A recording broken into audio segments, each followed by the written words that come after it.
أعوذ بالله من الشيطان الرجيم بسم الله الرحمن الرحيم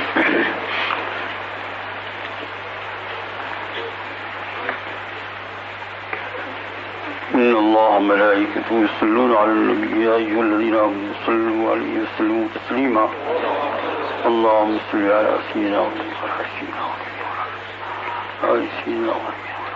مولانا محمد بارك وسلم مولاي صل وسلم دائما أبدا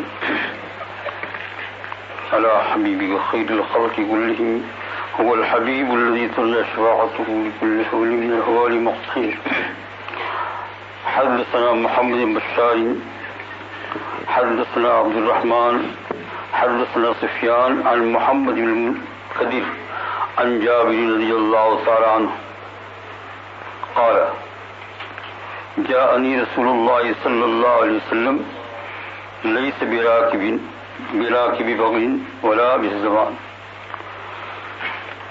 یہ حضرت جابر رضی اللہ تعالیٰ عنہ سے روایت ہے کہ حضور صلی اللہ علیہ وسلم میرے پاس تشریف لائے، سواری پر نہیں پیدل چل کر آئے، نہ کھچر کی سواری پر آئے، اور ولا برزاؤن کا معنی یہ ہے کہ نہ ترکی گھوڑے پر، برزاؤن ان کا لفظ ہے، برزاؤن ترکی گھوڑے کو کہتے ہیں، یعنی مطلب کیا ہے کہ عمدہ گھوڑا، یعنی نہ کم درجے کی سواری تھی، مطلب یہ ہو، نہ اعلیٰ درجے کی سواری تھی، قریب میں ہوگا جہاں پیدل چل کر جا سکتے ہیں، اور یوں بھی پیدل چل کر جانا بیمار کی عیادت کے لیے ہر قدم کے اوپر اس کا ثواب پڑتا ہے. یہاں بابن فی تواضع رسول اللہ صلی اللہ علیہ وسلم، حضور صلی اللہ علیہ وسلم کے تواضع کے بارے میں یہ باب ہے، اس میں سے یہ حدیث پڑھی گئی، اور پہلے بھی آپ نے سنا. اس میں یہ بتاتے ہیں کہ حضور صلی اللہ علیہ وسلم دونوں جہان کے سردار، سارے صحابہ جو ہے وہ آپ کے اوپر نثار اور قربان، لیکن آپ جو ہے کبھی ایسا بھی ہوتا تھا کہ سواری پر بھی جاتے تھے، اور کبھی ایسا بھی ہوتا تھا کہ آپ صلی اللہ علیہ وسلم پیدل بھی تشریف لے جاتے تھے، یعنی پیدل چلنے کے اندر کوئی آپ کو شرم اور آر نہیں ہوتی تھی. یعنی یہ جیسے بڑے آدمیوں کو ہوا کرتا ہے کہ ہم پیدل جائیں گے تو یہ کوئی جو ہے آر نہیں ہوتی تھی. اس میں اس لیے سے پاک میں یہی بتاتے ہیں، جیسے آج قرآن حکیم کے اندر ہم لوگوں نے سنا لقد کان لکم فی رسول اللہ اسوۃ حسنہ، حضور صلی اللہ علیہ وسلم کی مبارک زندگی ہمارے لیے کیا نمونہ ہے. تو ہمیں بھی اپنے اندر عاجزی پیدا ہونی چاہیے. جب میسر ہو گئی سواری تو سواری پر بیٹھ گئے، جب میسر نہیں ہوگی تو کیا ہو گئے، چل پڑے. یہ ایک روایت ہوگی یہ. اور جابر رضی اللہ تعالیٰ عنہ بیمار تھے، واقعہ پورا دوسری جگہ پر آتا ہے کہ بیمار تھے تو بے ہوش ہو گئے، بیماری کے عالم کے اندر ہوش نہیں آ رہا تھا. تو حضور صلی اللہ علیہ وسلم جو ہے تشریف لے گئے، اور آپ نے وضو فرمایا اور اپنے وضو کا پانی ان کے اوپر چھڑکا تو ان کو ہوش آ گیا جابر رضی اللہ عنہ. پھر جب ہوش میں آیا تو انہوں نے حضور صلی اللہ علیہ وسلم سے بات بھی کی کہ میرے پاس جو اتنا مال ہے، مجھے موت قریب نظر آتی ہے، تو میں کیا کروں. تو پھر آپ نے ورثے کے متعلق بھی بتایا. تو یہ جو ہے حضور صلی اللہ علیہ وسلم کے تواضع کے بارے میں. ایک دوسری روایت بھی پڑھ دیتا ہوں. حدثنا عبداللہ بن عبد الرحمن حدثنا ابو نعیم حدثنا یحییٰ بن عبید الحیئمی العطار قال سمعت یوسف عبد اللہ بن سلام قال سمانی رسول اللہ صلی اللہ علیہ وسلم یوسف وأقعدني في حجره ومسح على راسي. یہ یحییٰ ابن ابی الحیئم کے عطار کہتے ہیں کہ میں نے یوسف ابن عبداللہ سے سنا، یوسف ابن عبداللہ ابن السلام سے سنا. وہ کہتے ہیں کہ مجھے خوب یاد ہے، مجھے بتایا کہ جب میں پیدا ہوا تھا تو حضور صلی اللہ علیہ وسلم تشریف لائے، اور میرا نام جو ہے حضور صلی اللہ علیہ وسلم نے یوسف رکھا. سمانی رسول اللہ صلی اللہ علیہ وسلم یوسف، حضور صلی اللہ علیہ وسلم میرا نام کیا رکھا، یوسف رکھا. یہ نام بھی بڑا برکت والا ہے، نبی کا نام ہے علیہ السلام. اور پھر اس کے ساتھ ساتھ مجھے اپنی گود میں بھی بٹھایا اور میرے سر کے اوپر ہاتھ بھی پھرایا. تو یہ سب خوش نصیب تھے. تو یہاں سے یہ بھی چلتا ہے کہ ہمارے اندر جو ہے اتنی عاجزی ہونا چاہیے، اتنا تعاطف ہونا چاہیے، اتنی مہربانی ہونی چاہیے کہ جب مسلمانوں کے بچے جب ہمارے پاس آئے ملاقات کرے سلام کرے تو ہو سکے تو ان کی سر پر کیا کر دے ہاتھ پھیر دے شفقت کا مہربانی کا. اپنے دل میں یہ نہ رکھے کہ بھائی یہ میری برکت مل گئی ہے نا, وہ تو برکت تو دینے والا اللہ تعالیٰ ہے, لیکن ہمارے دل میں ہماری نیت کیا ہو کہ شفقت مہربانی, تاکہ بچہ کیا ہو جائے خوش ہو جائے. یہ حضور صلی اللہ علیہ وسلم کے اخلاق ہے. یہ دونوں حدیثوں کے اندر جو ہے یہی بتا رہے ہیں کہ جو ہے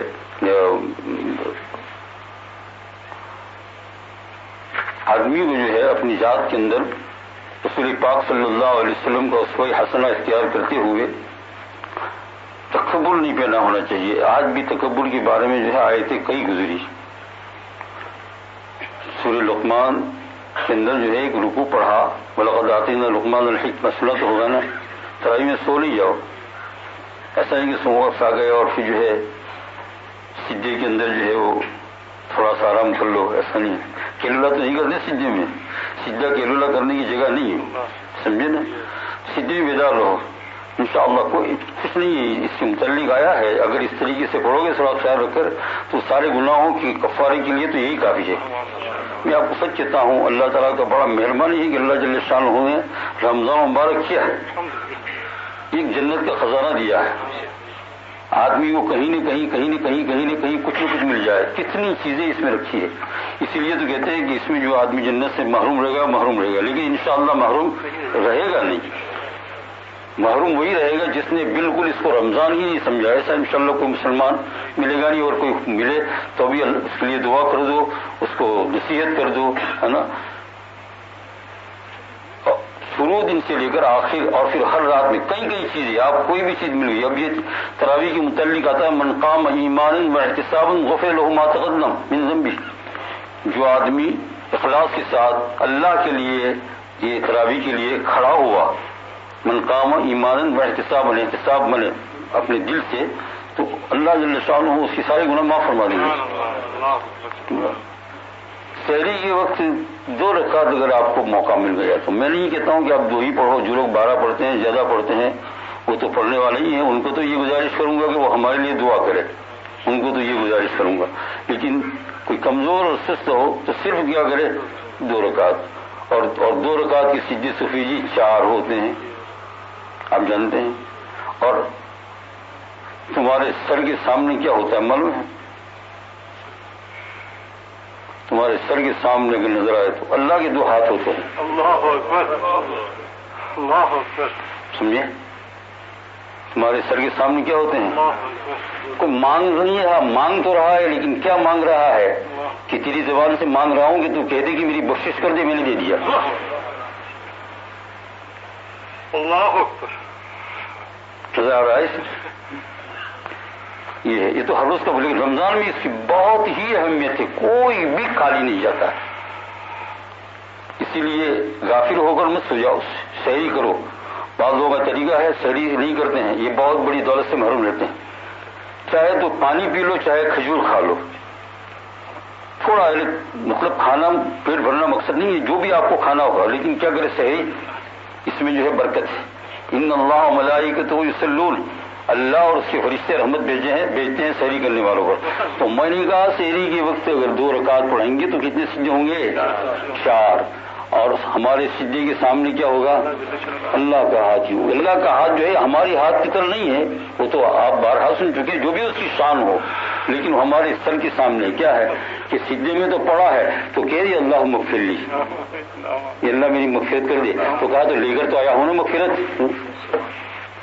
میں نے تو میرے رسول حبیب صلی اللہ علیہ وسلم تم امتوں کے لیے 1400 سال پہلے ان کی مبارک زبان سے اعلان کرایا کہ کون ہے جو ان راتوں میں خالی مجھ سے مغفرت مانگے.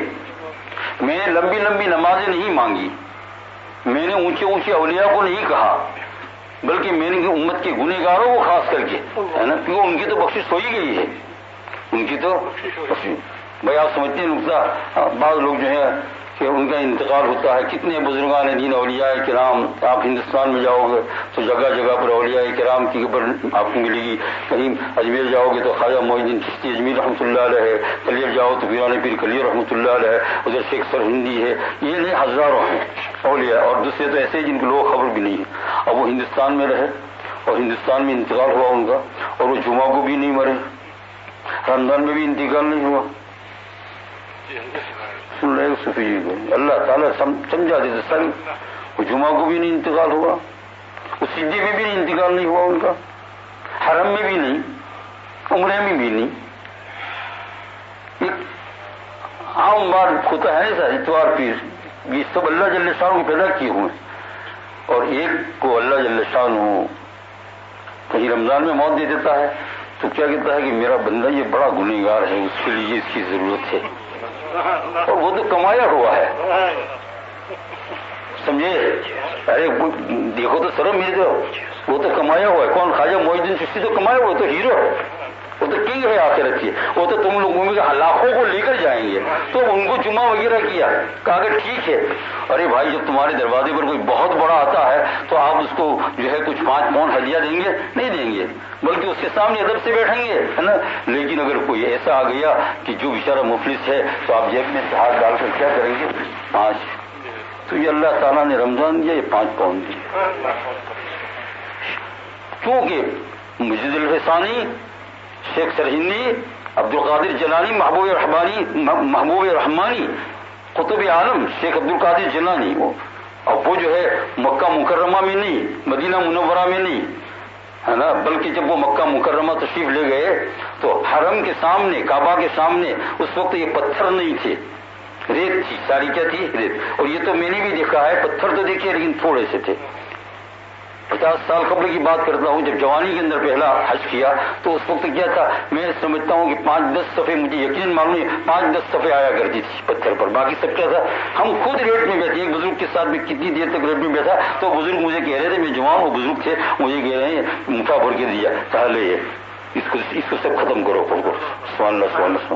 یہی تصویر کے دانے مجھے برابر یاد ہے. وہ اللہ تعالیٰ ان کی مقصد فرمائے. تو میں نے کہا کہ محبوب سبحانی، شیخ عبد القادر جیلانی، شیخ معین الدین چشتی اجمیری، اور یہ وہ جو وہاں اور یہ وہاں، تو کیا ہے کہ بھائی ان کو جو ہے نا اس کی ضرورت ہے، کیونکہ بہت گنہگار ہے. اور رمضان میں کہہ دیا ہے کہ اللہ مغفر لی، تو میں نے کہہ دیا، دے دیا تھا، تو یہ اس کا سبب بنا دیتا ہوں. سمجھے؟ اللہ اکبر میرے دوست اور بزرگوں. خدا تعالیٰ، اللہ تعالیٰ اپنی محبت کا قطرہ دے دے کافی ہے، اور پھر اس کی طفیل میں اللہ تعالیٰ اپنے رسول کا ایک قطرہ چھینٹا دے دے، وہ کافی ہو جائے گا. میں نے کہا سحری کے وقت 2 رکعت پڑھ لو، زیادہ نہیں. اور کتنے سجدے ہوتے ہیں؟ 4. اور ہر سجدے کے اندر کیا کہہ دو؟ اللہم اغفر لی، اللہم اغفر لی، اللہم اغفر لی. یہ کہو. یہ حدیث پاک میں یوں بھی آتا ہے، رب اغفر لی، رب اغفر لی، رب اغفر لی. 4 سجدے میں 3 مرتبہ کو ہوگی. کتنا ہو گیا؟ 1 ڈزن. ارے 4 کتنے ہوئے؟ 1 ڈزن ہوا کہ نہیں؟ تو 1 ڈزن مرتبہ تم نے کہا تو اللہ نے کہا 1 ڈزن تم نے کہا، میں نے 1 ڈزن مرتبہ اس سے بھی زیادہ میں نے کہا بندہ میں نے معاف کر دیا، میں نے معاف کر دیا، میں نے معاف کر دیا. جو رمضان مبارک ہے اس میں مانگتا ہے تو اس میں جب بندے کے پاس بھائی ابھی افطاری کا ٹائم ہے اور آپ لوگ سب گھر ہیں اور کوئی مسافر آیا ہے اور آپ کے دروازے کو نوک کرے اور یوں کہے کسی بھی مسلمان کے یہاں، آپ سوچو ذرا اللہ کی محبت کیا چیز ہے. آپ کے گھر کے دروازے کو یوں نوک کرے اور یوں کہے بھائی میں نے پورا دن روزہ رکھا ہے لیکن کھانا نہیں کھایا ہے، کچھ تمہارے پاس تھوڑا ہو تو مجھے دروازے کے پاس ہی دے دو. قسم خدا پاک کی آپ دیں گے یا نہیں؟ ہر مسلمان دے گا. اللہ تعالیٰ کہتے ہیں میرا پیدا کیا ہوا بندہ جب اس کی آنکھ میں آنسو آ جاتی ہے وہ دے دیتا ہے. تو تم آدھی رات کو بلکہ آدھی رات کے بعد سحری کے وقت میں میرے سے 1 ڈزن مرتبہ کہتے ہو کہ اللہ مجھے معاف فرما دے. مجھے غیرت آتی ہے کہ میں تمہیں معاف نہ کروں. حق تعالیٰ جل شان صفی اللہ جل شانہ اپنی محبت عطا فرمائے. ٹھیک ہے انشاءاللہ. اور کچھ نہیں آتا؟ بسم اللہ دعا کر لیجیے. بسم اللہ الرحمن الرحیم. الحمد للہ رب العالمین. اللہم صلی علی سیدنا و نبینا مولانا محمد وعلی آل سیدنا و نبینا مولانا محمد وعلی وسلم. یا اللہ تیری رحمت کاملہ کے طفیل میں ہمیں سب کو معاف فرما دے. یا اللہ ہمیں سب کو معاف فرما دے. اللہم اغفر لنا، اللہم اغفر لنا، اللہم اغفر لنا، اللہم ارحمنا، اللہم ارحمنا، اللہم ارحمنا. یا اللہ ہم سب بیٹھنے والوں کو یا اللہ معاف فرما دے. یا اللہ تیری رحمت یا اللہ ہماری طرف متوجہ فرما دے. یا اللہ تیری رحمت ہماری طرف متوجہ فرما دے. یا غفور رحیم معاف فرما دے. یا کریم معاف فرما دے. یا اللہ گناہ تو اتنے ہیں کہ مولا کریم ان گناہوں کو ہم نہیں جانتے ہیں جو تو ہمارے گناہوں کو جانتا ہے. مولا کریم بلکہ ہمارے پاس نیکیاں ہے ہی نہیں، لیکن مولا کریم رمضان مبارک کا مہینہ جس میں تو نے بتا دیا کہ تیرے نبی صلی اللہ علیہ وسلم کی اتنی سخاوت تھی کہ تیز ہوا سے زیادہ سخی آپ بن جاتے تھے، تو مولا کریم بھی تیرا کیا حال ہوگا؟ تو رسول کو پیدا کرنے والا ہے، رسول تو تیری مخلوق ہے، رسول صلی اللہ علیہ وسلم تیرے پیدا کیے، جب ان کے اندر یہ ہے کہ وہ رمضان مبارک کے اندر تیز ہوا سے زیادہ وہ سخاوت کرتے ہیں، تو مولا کریم تیری سخاوت کی تو کوئی مثال ہی نہیں دے سکتے۔ یہ اللہ اس درمیان میں ہم کہتے ہیں یہ اللہ ہمیں معاف فرما، سب بیٹھنے والوں کو معاف فرما، بیماروں کو شفا عطا فرما، جو لوگ بھی بیمار ہیں مولا کریم شفا عطا فرما، گھروں میں مولا کریم اسی طریقے سے ہسپتالوں میں، اور بچے بوڑھے کمزور ضعیف دوست احباب سب، یا اللہ سب کو صحت عطا فرما، شفا عطا فرما۔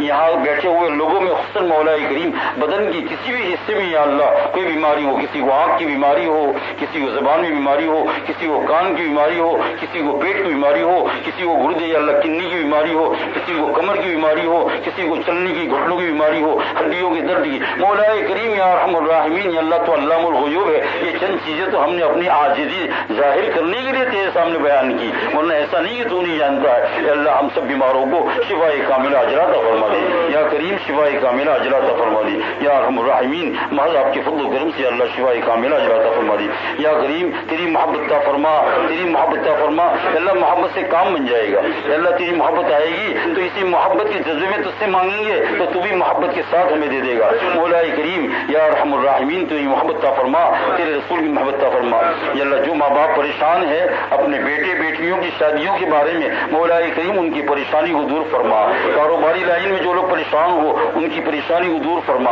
اور کاروباری لائن میں یا اللہ ان کو برکات عطا فرما، حلال روزی عطا فرما، برکت والی روزی عطا فرما، جو لوگ بیچارے قرض مند ہیں مولا کریم ان کے قرضوں کو پورا فرما، جن لوگوں نے مولا کریم قرضے سے ادھار سے اللہ رہنے کے لیے ایک مکان جھونپڑی رکھی ہے مولا کریم تو اپنے فضل و کرم سے ان کے لیے اس قرض کو پورا کرنے کا مولا کریم غیب سے سامان پیدا فرما دے، غیب سے سامان پیدا فرما دے، جہاں میاں بیویوں کے درمیان میں آپس میں جھگڑے ہیں مولا کریم ان کو ختم فرما کر یا اللہ رمضان مبارک کی برکت سے ان میں بھی محبت عطا فرما، ان میں بھی محبت عطا فرما یا اللہ، ہم نے سنا ہے مولا کریم کے رمضان مبارک کا مہینہ محور ہے، یعنی اس مہینے میں جو جھگڑے گا اپنی بیوی سے یا بیوی اپنے شوہر سے وہ سارے سال جھگڑتے رہیں گے، مولا کریم اس بلا سے اس مصیبت سے ہماری حفاظت فرما، ابھی یا اللہ کچھ دن باقی رہ گئے ہیں، آج تک اگر جھگڑے ہیں تو ہم کو یا اللہ صلح کرنے کی توفیق عطا فرما، صلح کرنے کی توفیق، اللہ ہمارے ماں باپ جو آخر میں پہنچ چکے ہیں یا اللہ، یا تو ہم زور زور سے بولتے ہیں لیکن مولا کریم وہ خبر میں ہے، مولا کریم کیا پتا کہ ان کا کیا حال ہے، لیکن تیری رحمت سے امید رکھتے ہیں کہ تو ہماری دعاؤں کو ہمارے ماں باپ کے حق میں قبول فرمائے گا، ہماری ماں صرف باپ یا دونوں آخرت میں یا اللہ پہنچ چکے ہیں، مولا کریم تو مغفرت فرما، مغفرت فرما، مغفرت فرما، ہمارے بھائی بہنوں میں سے جو چکے ہیں مغفرت فرما، حضور صلی اللہ علیہ وسلم امت کی مغفرت فرما، اور امت یا اللہ امت کے جو لوگ یا اللہ سارے عالم میں جہاں کہیں پریشانیاں ہوں مولا کریم ان پریشانیوں کو دور فرما، اور اصل چیز بھی سمجھنے کی توفیق عطا فرما کہ خدا کی فرما بردار بن جائے، خدا سے محبت پیدا فرمائے تو یہ آفت خود بخود ختم ہو جائے گی، اس کو سمجھنے کی بھی توفیق عطا فرما، حضور سے محبت عطا فرما، ہر امتی کو یا اللہ حضور صلی اللہ سے محبت عطا فرما یا اللہ، تیرا بزرگ ایک بندہ یا اللہ مولانا جامی کہتا ہے مولا کریم ہم تو بہت چھوٹے ہیں، ہم تو یہ بول نہیں سکتے ہیں، لیکن انہوں نے کہا وہی ہم تجھے کہہ دیتے ہیں کہ یا رسول اللہ آپ برد یمنی سے اپنا چہرے مبارک کھول لیجئے اور وہ امت کی طرف یا رسول اللہ پاک کے حکم سے نگاہ کرم کیجئے، یہ فرشتوں اللہ کے رسول صلی اللہ علیہ وسلم کو ہماری یہ بات یہ دعا مولا اللہ تعالیٰ کے فضل و کرم سے فرشتوں تم پہنچا دو، مولا کریم حضور صلی اللہ علیہ وسلم شفقت ہر وقت اللہ امت کے ساتھ رہی ہے، اللہم انا نصرک بسیدنا محمد النبی صلی اللہ علیہ وسلم، اللہم انا نصرک بسیدنا محمد النبی صلی اللہ علیہ وسلم، اللہم انا نصرک بسیدنا محمد النبی صلی اللہ علیہ وسلم، یہ اللہ حضور صلی اللہ علیہ وسلم کے توفیل میں مانگتے ہیں، حضور صلی اللہ علیہ وسلم مانگتے ہیں، مولا کریم جتنی بھی دنیا میں بنے یا اللہ وہ سارے کے سارے یا اللہ حضور صلی اللہ علیہ وسلم کا دامن جوڑ کر اور پکڑ کر اور ان کی توفیل میں مانگ کر بنے ہیں، مولا کریم تو ہمیں بھی توفیق عطا فرما، بار بار تیرے رسول کے وسیلے سے مانگا کرے اور یا اللہ تو قبول فرما، حضور اکرم صلی اللہ علیہ وسلم توفیل میں ہماری دعاؤں قبول فرما، اللہم صلی علی سیدنا مولانا محمد وعلی آل سیدنا مولانا محمد صلاۃ تنجینا بها من جميع الاحوال والآفات وتقدیرنا بها جميع الحاجات وتطهرنا بها من جميع السیئات وترفعنا بها عندك على الدرجات وتبلغنا بها الغايات من جميع الخيرات في الحياة بعد الممات إنك على كل شيء قدير، وصلى الله تعالى على خير خلق سيدنا مولانا محمد وعلى آله وصحبه أجمعين.